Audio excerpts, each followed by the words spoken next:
Good morning. Thank you. Thank you for the privilege of being here. It is always a thrill to be back in Portugal.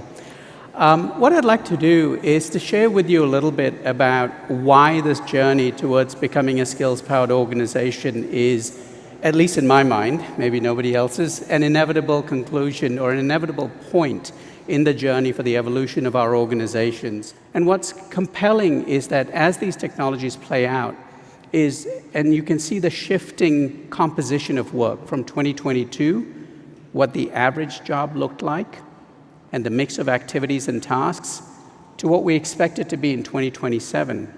And the impact, not just Gen AI, but all of our legacy investments in technology, like machine learning, deep learning, robotic process automation, how that plays out.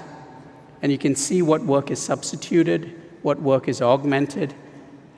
And I think the big question for each of you is, what are you going to do with the productivity gains? That 10 to 30%, which has been documented in many, many studies, I think is an incredibly conservative number, because in personal experiences that we have in healthcare settings and in financial services, just to pick a few, we have seen gains of 50 to 100%.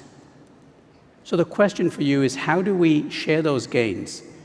Because if you think back to all those innovations I talked about, steam engine, electricity, the PC, where did those gains accrue to? And that's what really brings me to this point about the shifting job-to-work relationship. That old environment of that one-to-one relationship between a degree, a person in a position, a person and the position she is in, certainly worked well. It worked well in the complicated world we used to live in. It worked well when technology helped us do our jobs a little bit better. It worked well when the pace of change was not as significant. But increasingly, as we look at that changing velocity and volatility of work, what is being called for is a move from that one-to-one relationship to the many-to-many between skills and work. The ability to see how someone you hired 2 years ago doesn't just have to move up or move sideways for that person to grow, but as they acquire new skills, they're continuously being nudged in different directions. Thank you all very much.